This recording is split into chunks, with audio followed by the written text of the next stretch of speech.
Olá, sejam bem-vindos ao vídeo. Meu nome é Kaique e ele é o Marcelo.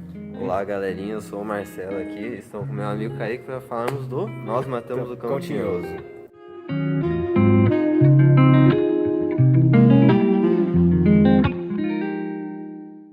Bom, primeiramente eu vou falar um pouco sobre como o livro é constituído.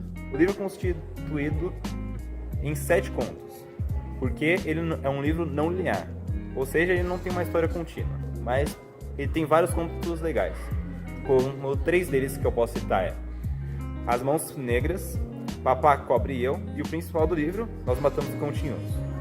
Bom, já que já temos esse aspecto abrangente sobre a obra, o enredo dela, vamos falar agora sobre o cenário de Moçambique na época. Bom, o livro foi publicado em 1964, durante a independência de Moçambique, que ele estava se constituindo como um estado independente de Portugal ali. E nesse momento estavam surgindo vários conflitos armados entre os moçambicanos e os portugueses da época. E por isso que tem essa visão negativa de ambos os lados. Dos moçambicanos dos portugueses e dos portugueses dos moçambicanos. Isso gerou bastante conflito que apareceu nas obras literárias da época. O que temos o mais clássico é o Nós Matamos o Cão Tinhoso, redigido por Leandro Luiz Bernardo. É isso aí. Depois ele vai falar mais sobre o autor. Bom, agora eu vou falar um pouco sobre por que é tão importante para o aluno do ensino médio esse livro. Bom, ele é importante porque ele trata de vários assuntos complicados, como racismo, violência contra mulheres e desrespeito aos idosos. Tudo isso num cenário de Moçambique, que não pode parecer, mas era bem ruim naquela época. Bom, agora eu vou falar das citações para vestibular. Eu queria dizer primeiramente que o conto em si foi sugerido uma autora ali da FUVEST, né, da Universidade de São Paulo, que ela decidiu escolher esse livro para inserir mais a cultura africana literária, mais nos jovens brasileiros, tal, na sua formação para vestibular. Ela decidiu incluir isso e então eu dou uma dica para vocês que vocês querem prestar vestibular. Leiam um livro, é importante, retrata muito sobre a literatura africana em si, mais especificamente Moçambique, e é muito importante para o aluno brasileiro aí que quer cursar as grandes universidades. Agora eu vou falar um pouco sobre por que esse livro é importante em Moçambique, e principalmente porque o autor dele é tão importante para Moçambique. Ele é importante porque Luiz Bernardo Roana, o autor desse livro, foi o ministro da cultura de Moçambique e também foi uma das principais pessoas que atuaram na Guerra Civil de Moçambique. Além de ele ter escrito o Nós Matamos o Cão Tinhoso durante essa época da Guerra Civil para retratar como que estava naquela época.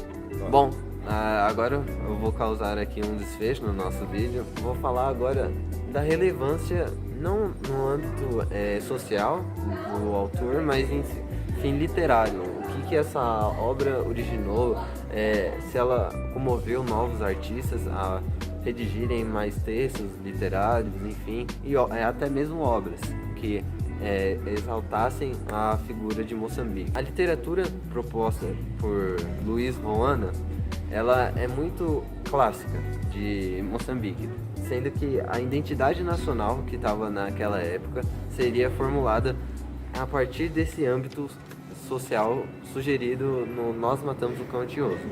O que eu quero dizer com isso é o seguinte: ele sendo um clássico da literatura moçambicana, isso traz um grande aspecto não só para Moçambique em si, mas para a África em geral, porque sendo uma literatura, ou seja, sendo um texto redigido em prosa, ele traz bastante reconhecimento entre os autores em si.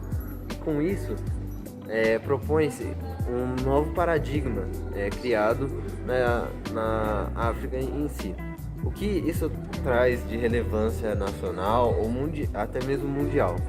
Ao você fornecer uma literatura robuscada, mas com linguagem informal, como é o livro, no caso do livro, inserindo ali contos que tratam, que nem o Kaique tinha dito, dessa temática racial. Até no próprio primeiro conto, que é o principal, Nós Matamos o Ganancioso, tem a figura ali do cachorro como branco, dos olhos azuis.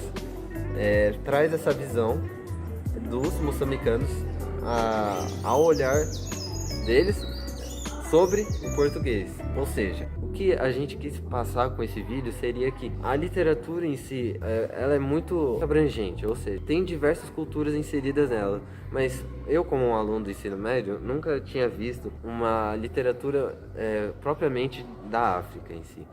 Sempre foi Machado de Assis, ou até mesmo dramaturgos da literatura inglesa, francesa, sempre foi europeu. Mas quando a gente se trata da africana, que é praticamente outro mundo, que não é nos apresentado, e isso é consagrado pela editora da FUVEST, isso traz um novo âmbito para a nossa imaginação. Porque, vamos supor, se você imagina como é um filme hoje em dia, sempre é aquela casa que tem aquele correio americano, aquela casa que tem uma cozinha americana, sabe? Que tem a bancadinha ali. E a África, ela diz muito mais do que um correio, casas iguais, assim, tudo separado. Normalmente tem a cultura das casas de barro, tem diversas outras coisas também, como a própria linguagem, que se difere muito do português de Portugal. Nós recomendamos que você leia o livro, apesar de ser vários contos, você perde até um pouco o interesse de ler outra história, mas eu recomendo, é um livro interessante, assim,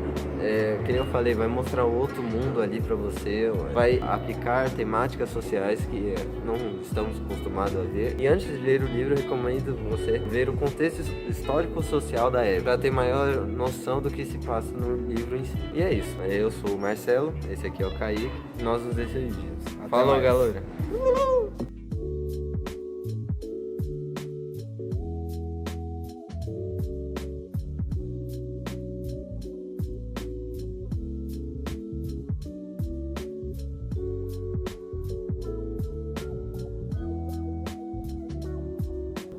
Acabou. Aí, Jonathan, se tiver ruim, não dá um 0 pra gente, dá uns 6 pelo menos. Não.